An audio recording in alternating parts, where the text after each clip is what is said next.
Welcome back to the deep dive. Our mission, like always, is pretty simple. We take a pile of uh, really insightful source material, we pull out the core ideas, and basically give you the shortcut to knowing what's going on.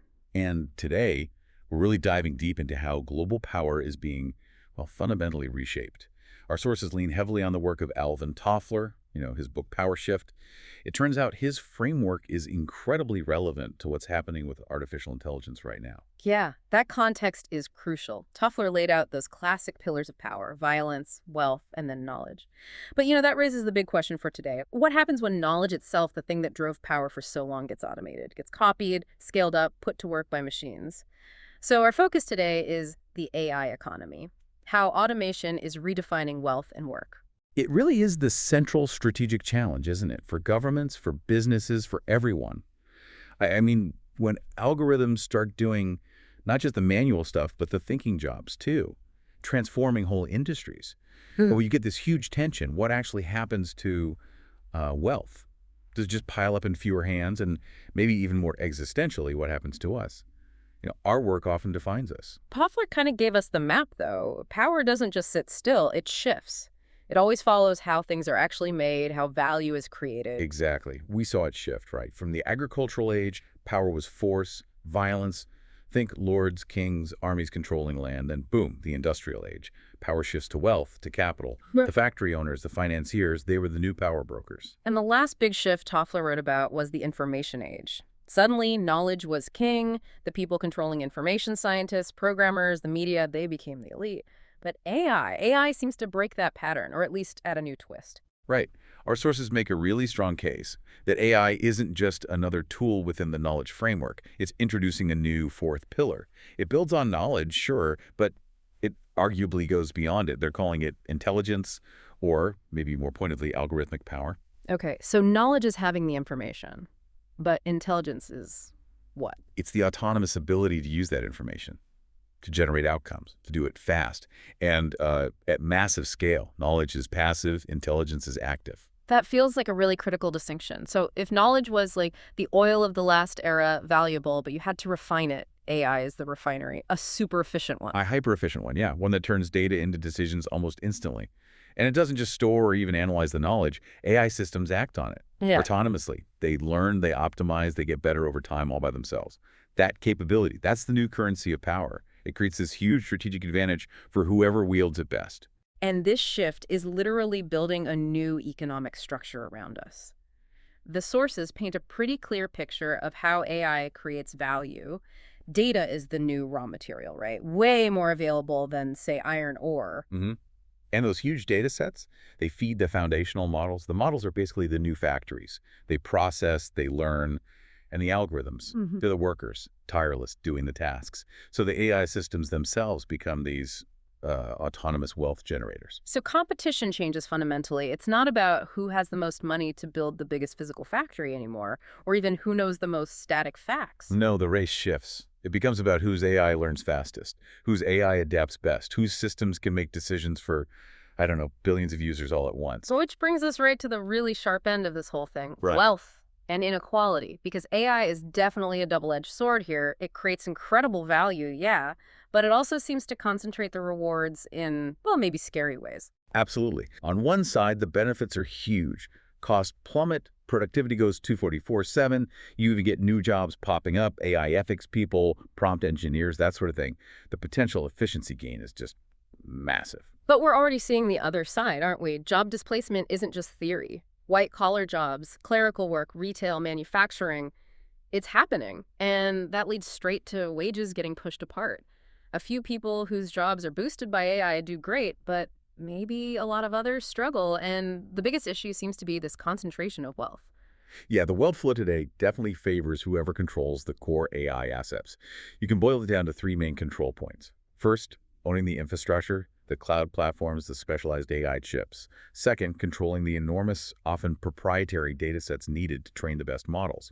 And third, crucially, owning the intellectual property, the patents, the rights to the foundational models themselves. The sources call this group the AI owning class. But hold on, isn't that just like digital capitalism? Same as factory owners back in the day controlling the means of production. Well, yes and no. It's an important difference. Owning a factory involved huge physical capital, right? buildings, machines, things that wore out were stuck in one place. Owning AI IP is different. Once you build that core model, the cost to apply it again or a million times again is almost zero. That IP can scale infinitely, instantly, globally, and it appreciates rapidly, so the wealth concentrates much faster and maybe more permanently than it ever could in the industrial age. Wow. Okay, so that creates this new divide, not just rich versus poor, but maybe augmented versus replaced. The gap between people who use AI effectively and those who are pushed aside by it. And when an algorithm just makes millions in profit all by itself, Right. that really changes the whole idea of who creates value. Exactly, which is why the sources really dig into how the social contract needs to adapt. They float several ideas, mitigation strategies to try and balance this intense innovation with some level of fairness. Okay, so what are the main ideas on the table to stop this power concentration just completely wrecking the workforce? Well, the first one everyone talks about is universal basic income, UBI, just a guaranteed income for every citizen, no strings attached. The thinking is, if machines do the work, maybe society shares the profits so people can, survive and things don't fall apart. Right, UBI addresses survival. But what about incentives? How do you balance that with the companies making all this wealth? That leads to the second idea, AI taxes. Basically taxing companies based on how many human jobs they replace with automation, not just on profit. The money could potentially fund UBI or maybe retraining programs. But, there's a risk. If the taxes are too high, companies might just develop the AI somewhere else. Kind of defeats the purpose. Okay, and the third one, something about data. Yeah, data ownership rights for individuals. Yeah. The argument is, our personal data is the essential fuel for training these AI models that generate so much wealth. So shouldn't we, the individuals, own our data? Right. And maybe even get paid when it's used. It's super complex to implement, obviously, but it forces a recognition of the human element in these AI assets. So as automation changes wealth, it's also changing work itself. Toffler's knowledge worker isn't the top of the pyramid anymore. Seems not. That role is evolving fast. Yeah. Our sources talk about the rise of the AI mastery worker. AI mastery worker Yeah. sounds a bit like a new elite. What skills do they need? Is it just coding? Oh, much more than that. They're more like orchestrators. It's a real hybrid skill set. Yeah. Three core things seem to pop up. First, prompt design. And not just typing simple commands, but really structuring complex conversations with AI, iterating, giving it the right context. Second, model fine-tuning, making sure the AI actually aligns with what the organization needs it to do, tweaking it.